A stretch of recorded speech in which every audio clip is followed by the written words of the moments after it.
Sir, Rajanna ಅವರು ರಾಹುಲ್ ಗಾಂಧಿ ಅವರಿಗೆ ಸರಣಿ ಪತ್ರ ಬರೀತಾ ಇದ್ದಾರೆ. ಇತ್ತೀಚೆಗೆ ಒಂದು ಪತ್ರ ಬರೆದಿದ್ದಾರೆ. ಡಿಎಲ್ಒ ಅವರ ಆಯ್ಕೆ ವಿಚಾರದಲ್ಲಿ ಸ್ವಲ್ಪ ಎಡವಟ್ಟಾಗಿತ್ತು. ಅಧ್ಯಕ್ಷರು ಕರೆಕ್ಟ್ ಆಗಿ ಆಯ್ಕೆ ಮಾಡಿದ್ರೆ ಇನ್ನೂ 12-13 ಸೀಟ್ಗಳು ಗೆಲ್ಬಹುದಿತ್ತು ನಾವು ಕರ್ನಾಟಕದಲ್ಲಿ. ಇನ್ನೂ ಸ್ವಲ್ಪ ಅನುಭವ ಕಡಿಮೆ ಇದೆ. ಟ್ರೈನಿಂಗ್ ತಗೊಂಡು ಬರ್ತೀನಿ. ಸರ್, ಅಪೆಕ್ಸ್ ಬ್ಯಾಂಕ್ ಅಧ್ಯಕ್ಷರಾಗಿ ನಾನು ಮಾಡಿದ್ದೆ ಅಂತ ಹೇಳಿದ್ರಿ ಸರ್ ನೀವು. ಆದ್ರೆ ರಾಜಣ್ಣ ಅವರು ಹೇಳಿದ್ದಾರೆ ಎಸ್.ಎಂ. ಕೃಷ್ಣರನ್ನ ಅಧ್ಯಕ್ಷರಾಗಿ ನೇಮಕ ಮಾಡಿದ್ರು. ಆ ಸಂದರ್ಭದಲ್ಲಿ ಡಿ.ಕೆ. ಶಿವಕುಮಾರ್ ಸಹಕಾರ ನೀಡಿರಬಹುದು ಅಂತ ಹೇಳಿದ್ದಾರೆ ಸರ್. ನೇರವಾಗಿ SM.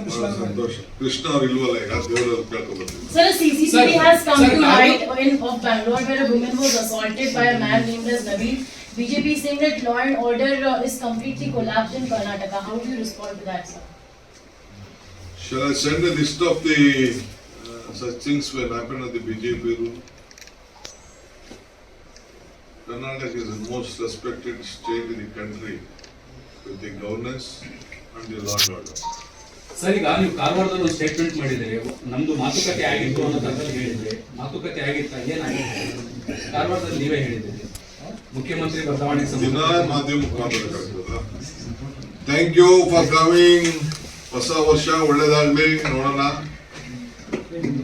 Happy Merry Christmas, Happy New Year to all of you. So, would you like to speak something on Delhi's pollution? Delhi's pollution. I don't want to speak anything right now. They will come and call you. Thank you. Sir, Rajanna ಅವರು ರಾಹುಲ್ ಗಾಂಧಿ ಅವರಿಗೆ ಸರಣಿ ಪತ್ರ ಬರೀತಾ ಇದ್ದಾರೆ. ಇತ್ತೀಚೆಗೆ ಒಂದು ಪತ್ರ ಬರೆದಿದ್ದಾರೆ. ಡಿಎಲ್ಒ ಅವರ ಆಯ್ಕೆ ವಿಚಾರದಲ್ಲಿ ಸ್ವಲ್ಪ ಎಡವಟ್ಟಾಗಿತ್ತು. ಅಧ್ಯಕ್ಷರು ಕರೆಕ್ಟ್ ಆಗಿ ಆಯ್ಕೆ ಮಾಡಿದ್ರೆ ಇನ್ನೂ 12-13 ಸೀಟ್ಗಳು ಗೆಲ್ಬಹುದಿತ್ತು ನಾವು ಕರ್ನಾಟಕದಲ್ಲಿ. ಇನ್ನೂ ಸ್ವಲ್ಪ ಅನುಭವ ಕಡಿಮೆ ಇದೆ. ಟ್ರೈನಿಂಗ್ ತಗೊಂಡು ಬರ್ತೀನಿ. ಸರ್, ಅಪೆಕ್ಸ್ ಬ್ಯಾಂಕ್ ಅಧ್ಯಕ್ಷರಾಗಿ ನಾನು ಮಾಡಿದ್ದೆ ಅಂತ ಹೇಳಿದ್ರಿ ಸರ್ ನೀವು. ಆದ್ರೆ ರಾಜಣ್ಣ ಅವರು ಹೇಳಿದ್ದಾರೆ ಎಸ್.ಎಂ. ಕೃಷ್ಣರನ್ನ ಅಧ್ಯಕ್ಷರಾಗಿ ನೇಮಕ ಮಾಡಿದ್ರು. ಆ ಸಂದರ್ಭದಲ್ಲಿ ಡಿ.ಕೆ. ಶಿವಕುಮಾರ್ ಸಹಕಾರ ನೀಡಿರಬಹುದು ಅಂತ ಹೇಳಿದ್ದಾರೆ ಸರ್. ನೇರವಾಗಿ ಎಸ್.ಎಂ. ಕೃಷ್ಣ ಅವರು ಇಲ್ವಲ್ಲ, ಈಗ ದೇವರಲ್ಲಿ ಕೇಳ್ಕೊಬರ್ತೀನಿ. Sir, a CCTV has come to light of Bangalore where a woman was assaulted by a man named as Nabil. BJP is saying that law and order is completely collapsed in Karnataka. How do you respond to that, sir?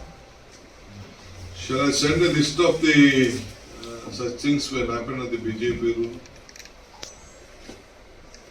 Karnataka is the most respected state in the country with the governance and the law and order. Sir, ಈಗ ನೀವು ಕಾರವಾರದಲ್ಲಿ ಒಂದು statement ಮಾಡಿದ್ದೀರಿ. ನಮ್ದು ಮಾತುಕತೆ ಆಗಿತ್ತು ಅನ್ನೋದ್ರಲ್ಲಿ ಹೇಳಿದ್ರಿ. ಮಾತುಕತೆ ಆಗಿತ್ತ, ಏನಾಗಿತ್ತು? ಕಾರವಾರದಲ್ಲಿ ನೀವೇ ಹೇಳಿದ್ದೀರಿ ಮುಖ್ಯಮಂತ್ರಿ ಬದಲಾವಣೆ ಮಾಧ್ಯಮ ಮುಖಾಂತರ. Thank you for coming. ಹೊಸ ವರ್ಷ ಒಳ್ಳೇದಾಗ್ಲಿ, ನೋಡೋಣ.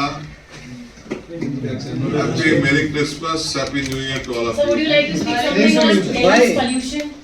Delhi's pollution. I don't want to speak anything right now. They will come and call you. Thank you.